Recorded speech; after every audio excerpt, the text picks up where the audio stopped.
Look up the word crazy in the dictionary, and you might just find an asterisk beside the definition that says, listen to the Subiquitous podcast featuring Sue Duffield, and you'll find out what crazy means. Sue's travelogue journey of unfiltered stories, impossible miracles, and faith-filled fun will be revisited right here. So buckle up and let's get going with this humorous travelogue of an unfiltered saint, Subiquitous. One of the fun things I have being a podcaster, I guess that's what they call me. I'm not sure exactly what it is, but I do so many things, it's crazy. But here's the part that really gets to me most of all is the fact that I am very aware of so many wonderful opportunities, especially a nonprofit like Child Fund International. When you sponsor a child through Child Fund, you help give them and their family and their entire community the opportunity for a brighter future. Child sponsorship changed my life. In fact, today I want to talk a little bit about Kayla. Kayla Perez is from Guatemala, and Kayla is 4 years old, and she is from a little community in Guatemala called Maya. She speaks both Spanish and Mam, which is an indigenous language of the region, and she lives with her grandparents, her two brothers, and one sister in a one-room house. I don't know about you, but that just gets to me. But let me share with you how important child sponsorship is. Friends like you are helping to make a huge difference in the world, and especially in Guatemala. If you have an interest today in sponsoring Kayla, it's $39 a month. I always say to all of my wonderful friends about sponsorship, try it for a year. See if it works for you, and see how God blesses you when you sponsor a child. She's 4 years old, and she's very fortunate to have a friend like you. Send an email to radiosue@me.com, or you can call me personally at 615-995-0955. And another way that you can check out all of my family of friends and all of my children, I call them, they're mine. I'm letting you have permission to sponsor them. Get on childfund.org/Sue Duffield. And speaking of special kids, I'm telling you, all year long, I'm going to highlight, I think, some of the most upcoming leaders, I believe, not only in the Christian faith, but also in business, and also those that want to make a difference in the lives of people. And I have a very special friend. Her name is Jaydon Rulapaugh. And you know what? I don't even have a clue sometimes, Jaydon, how our connections have brought us together, but it came through your dad and my husband. And your dad, as far as I'm concerned, hung the moon. Did you know that? I think so too. He's just a very, very special man. And I know when he listens to this, he's going to go, oh, gee, and get all red. But that's okay. It's okay. And your mom, I'll tell you, I love your mother. She is just a very, very special person. And they have been through, in their own realm, through incredible disciplines in the last several years. And I watched their lives, and I watched how they have just grown immensely, not only spiritually, but physically as well in the realm of discipline. So tell me a little bit, what was it like, and what is it like, I should say, Jaydon, to grow up in the Rulapaugh household? What's it like? There's never a dull moment. It was great. I mean, we just kind of travel a lot and get to go hear Dad sing a lot, which is always fun, which I love. So, and you have a chance to meet a lot of people, and you're immediately kind of thrown a little bit in the limelight. Was that ever any like a problem for you, because your dad is pretty well known in the gospel music industry, to be kind of the daughter of someone who can just literally sing the wallpaper off the wall? I don't know if that was ever a problem for you, or was it a benefit? I think if anything, it was a benefit, because I learned how to interact with people at such a young age, just like at NQC and those sort of things. So I think that, if anything, it helped me in my life. So. Sure, yeah. And you are now a sophomore at Liberty University, one of the classiest and the most amazing universities in the world. What's that been like coming out of high school? You're in your second year now. It's been interesting. I'm sure the transfer has been different. Going from high school to college. Tell me a little bit about that. Well, I learned that I wasn't prepared for it at all. Oh, wow. Yeah. Because I was like a straight A student in high school. So I thought it was going to be a cakewalk. Found out it wasn't. But it's been great. I love the university. I've loved getting the education that I have. And the community is unmatched.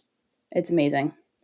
I can see maybe you're not feeling it right yet, but I can see where you're making an impact too on that community. It's not just something that you're receiving, but you're also giving. What are some of the things that you're studying? Well, my major is digital media and journalism, and I'm minoring in politics and policy. So I'm doing a lot of reading, a lot of writing, but it's fun. I mean, if you could say to any of, let's just say, any of our listeners that may have children or grandchildren who are, aspiring to further their education, how important is it to find a major or find something that you study that you really feel called to, or you feel like you really are good at? How important is that? I would say it's one of the most important things. I've already gone through a major shift because when I initially started college, I was pre-law, and then I did an internship and found out that was not my calling at all. So I really prayed about it and asked God, what do you want me to do in life? And I thought this was like the most clear thing that I heard him saying. So, how old are you? I'm 20. 20. So from my perspective, probably I could be your grandmother. That's hard to even imagine. To me, it's so amazing when I see a young person like yourself, Jaydon, who has pretty much created the maturity around yourself and put yourself in a position to be supported by people who pour into you. This is a great opportunity, I think, that you have more than any generation before us, that you have all the technologies, you have all of the amazing ability that we go from one day to the next. Things are changing constantly. But you know what? I think the most important thing is that you give us hope, knowing that while things are rapidly changing, there's still the core belief of community and your faith. How has that been kind of pointing you in the direction of making decisions in your life? That's a good question. I would say because my family, I grew up in a very Christian conservative house, and my parents have always been really good to come to for advice. So honestly, like even now, even when I'm in school, I always just go to them and ask, like, do you think this is a good idea? And I've also got a really good group of girls back at school that really uplift and encourage me. My roommate, Emily, my best friend, she always points me back to scripture, which is amazing because with the content that I put out, I get a lot of really hateful comments, which is great. But she always just reminds me, like, God hasn't given you a spirit of fear. So she has been really great encouragement for me too. I just want to apologize for the world too, Jaydon. I hate when we get criticized for our conservative ideals. It really, really bothers me. How do you handle that when you get hate or you get some sort of the Christianese responses of some sort, or you get someone say, well, she's a little, she grew up in a very, narrow-minded environment. But you know what? I just feel like God has given you such a platform to speak your heart and to speak your mind. And if someone gave you an opportunity to say, how would I respond to someone who is literally putting hate on me? How would you respond to that? The best thing that I've learned, and to try and put this in the best way that I could, there's some people that literally just want to cause fights on the internet. And the best way to respond to that is to not. I agree. That's right. So if there's people that seriously want to have a dialogue, I have no problem with that because I love hearing other people's experiences and thoughts on things because I'm 20. My thoughts on things are going to change. That's right. In fact, I expect them to. Right. So when it's like that, I love talking to other people that disagree with me. One of my best friends that I grew up with in high school, in fact, is a registered Democrat. Right. So I would just honestly say, like, always coming from it from a point of love, Yeah, that's because right. God calls us to do things in love. So never trying to do anything out of being malicious or just stir things. Yeah, that's how I try and look at it. Well, and I'll just say what some of the trends are that we are trying to learn. You know, my generation is trying so hard to learn what you're supposedly stereotyped about. And I don't know why, but it does say that online we've learned that you're very highly entrepreneurial. That's your generation. They're also diversity normalized, which means you are very welcoming to a lot of different kinds of diverse people. The Generation Z, or Gen Z as we call them, they're very mental health transparent. I don't know if that hits home with you. They're less brand loyal, but more cause loyal. Is that the truth? Are you less branding or more cause loyal? I don't know if I quite agree with that one. I'm not going to Okay. lie. We are definitely more cause loyal than we have been in the past, like other generations. But I still think there's a good bit of brand loyalty. So you're obviously the first Gen Z's, the first YouTube, TikTok using as search engines. I mean, there was no such thing as TikTok just a few years ago. How Yeah. that has drastically changed. You're risk averse financially, but risk willing creatively. And then they say, and I'm not putting you in this grouping, but there's a spiritual curiosity, but institutional distrust. Maybe not you, Jaydon, but do you have friends at Liberty that have a real hunger and thirst for God, but sometimes lose their interest in going to church? That's probably a question that you didn't want me to ask, but there are people that I know have a real heart for God, but they're just kind of in that state of distrust, maybe how they were raised or things that they read on the internet about what it means to be involved in a church youth group, or they've had some youth pastor that did some weird thing or whatever.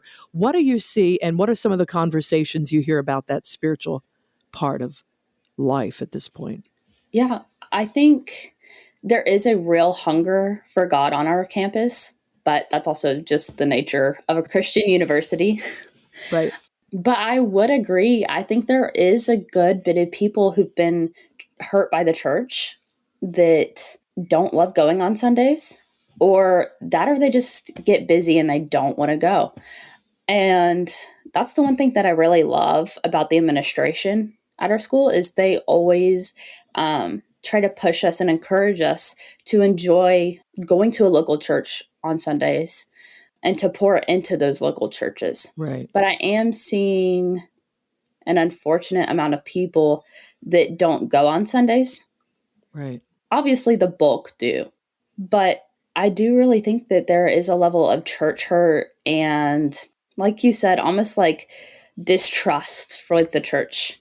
That, and honestly, people trying to figure out, because as college students, it's our first time figuring out like what denomination do we want to be as an individual. Sure. And Right. so I've seen a lot of people just church hop. Honestly, that's what we call it, or church shopping. That's another term.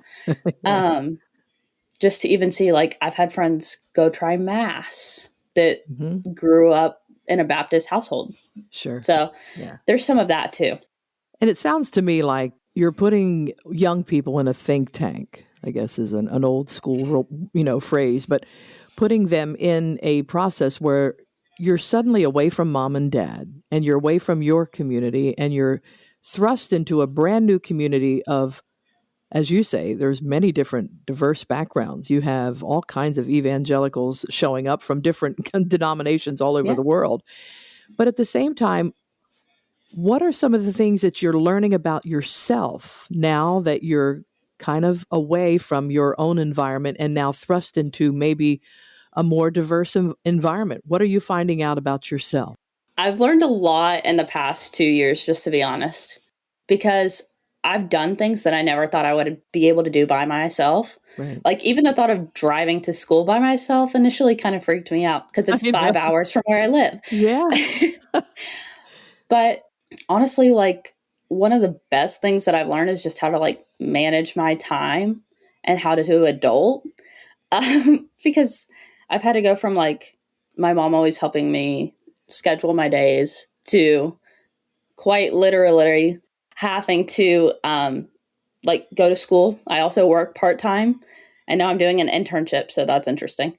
It's a lot to handle, but just learning how to become an adult, and also realize that like even with the church thing, I tried some different churches. I am still like a Baptist, non-denominational kind of person, though. I've learned. So I love the fact that you have an open mind, Jaydon, and you have an open heart.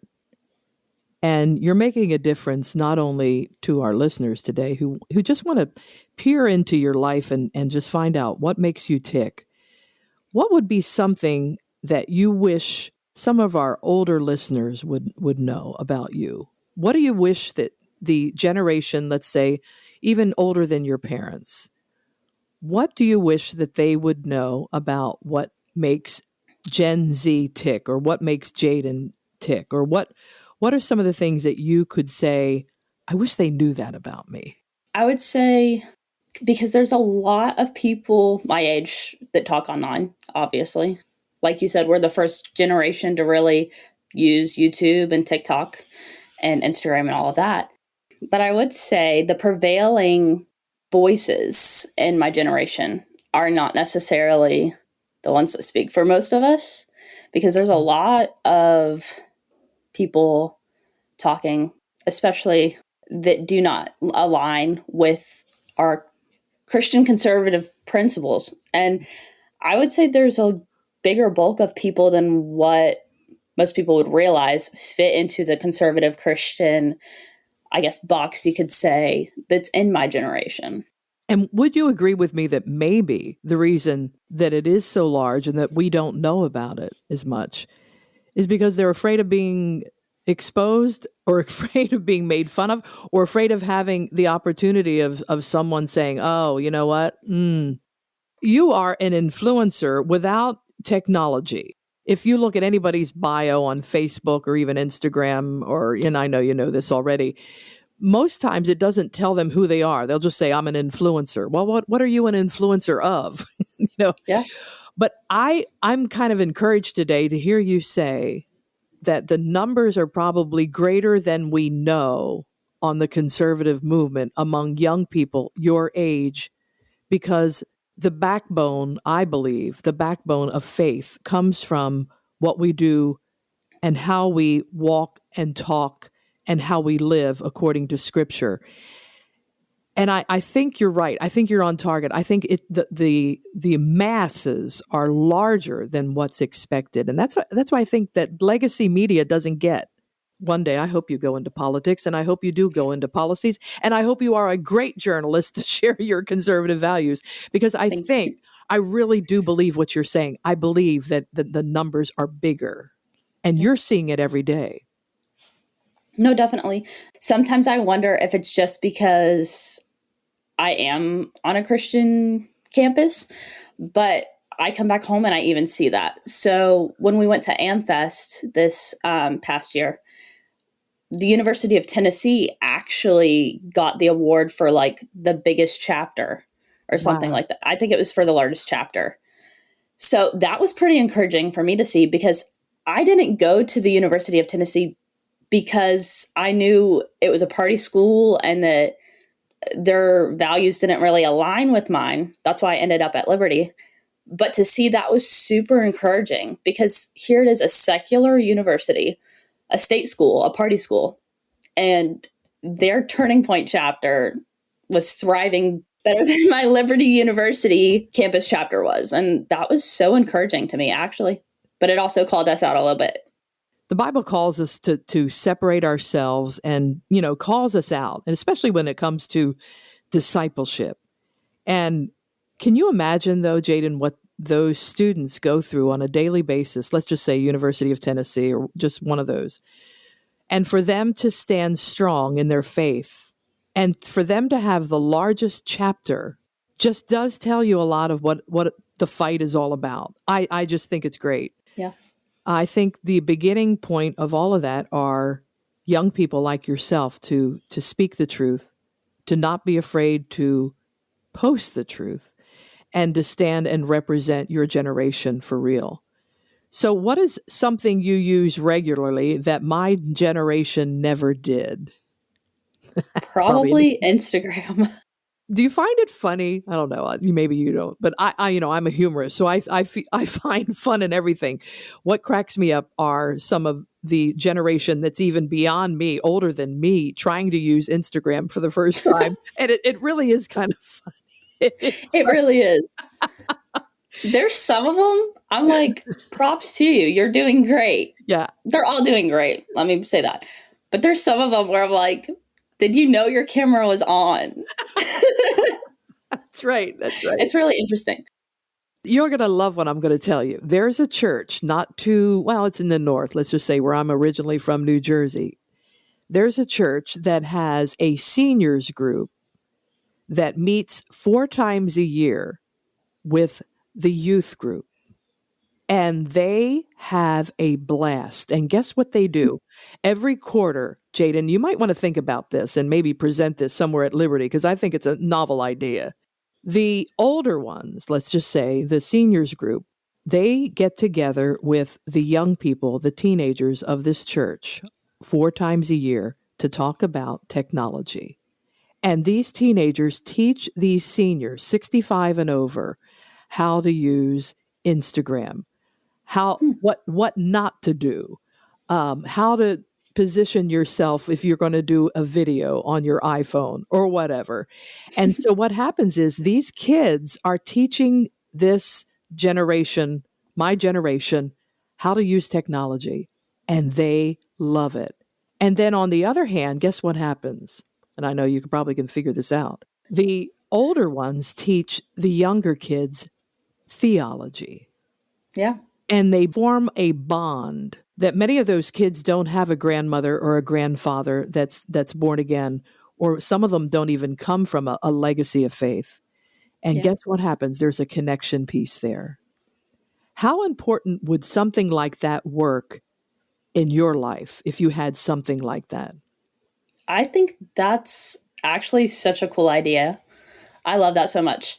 I think that would be great to even bring up to Thomas Road or something, because when we're away at school, it's almost like we don't have a family. Like we build a family with like our friends, but in the sense of like, we don't really have any strong faith-filled adults that are constantly around us.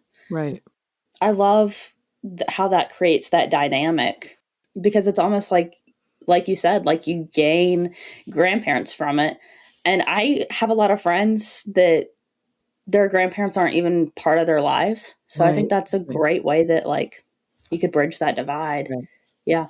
Yeah. Well, I give you permission to start one of those.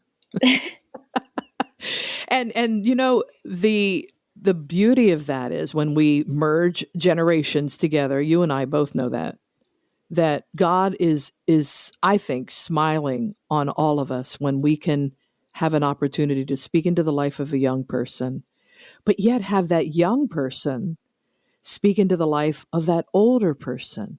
Yeah. And I just want to say that community that's doing this, they have found it to be so rewarding. And it almost is like a family, like you say, it's a remote kind of a family. Mm-hmm.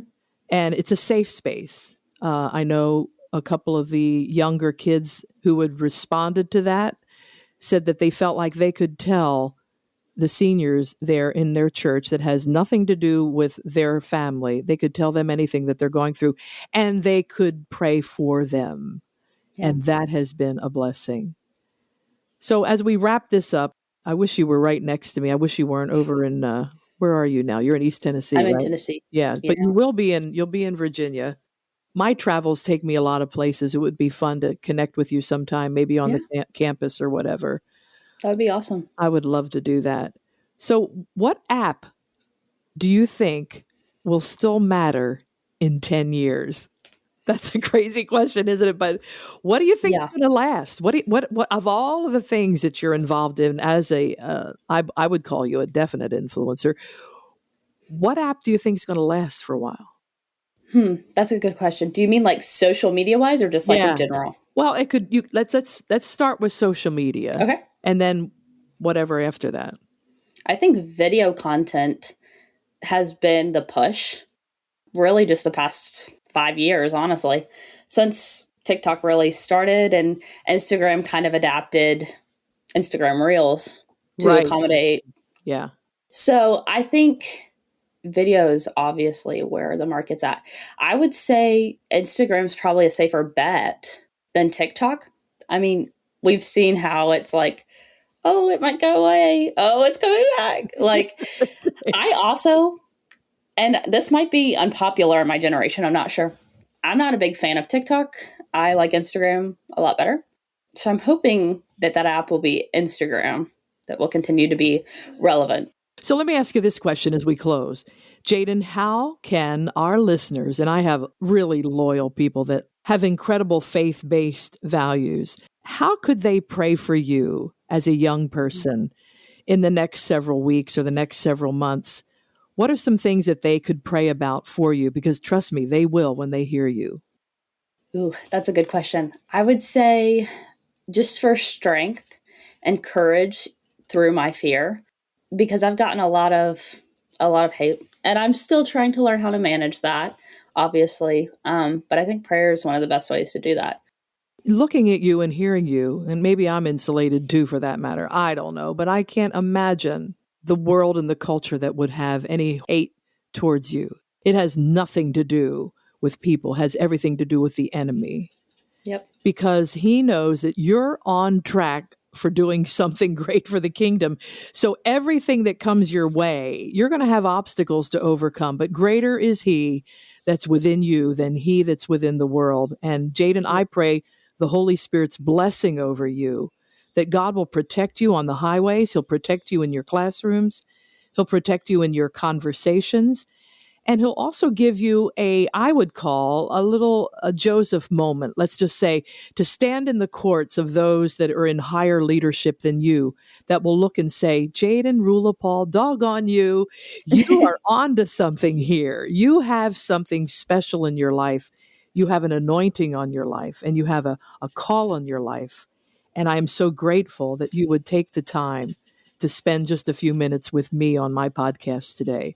This has been such an honor. Thank you. I've appreciated. And this won't be the last time. We're gonna have you back just to kind of keep track of what's happening. As my friend used to say, Sue Duffield has a knower. And my knower is this: I know good stuff when I see it, and I know that I personally want to encourage you in the journalism aspect, digitally or whatever it is that you choose to do. And if you need any help at all, I don't know that I have it, but if there's anything you need down the road, let me just say, I want to impart wisdom and joy and the capacity and the abilities that you need as a student, but at the same time, because you're a great person inside and out. So thank you, Jaydon, for being on the Subiquitous podcast. Thank you. I appreciate it. You're a gem. And again, I would say, if you have any idea about how powerful sponsorship is, you need to get on childfund.org/Sue Duffield. See all of my kids that are up there. Don't forget Kayla today. Kayla is 4 years young. And if you'd like to sponsor her, by all means, give me a call at 615-995-0955. It's been great to have Jaydon Rulapaugh. We'll see you next time.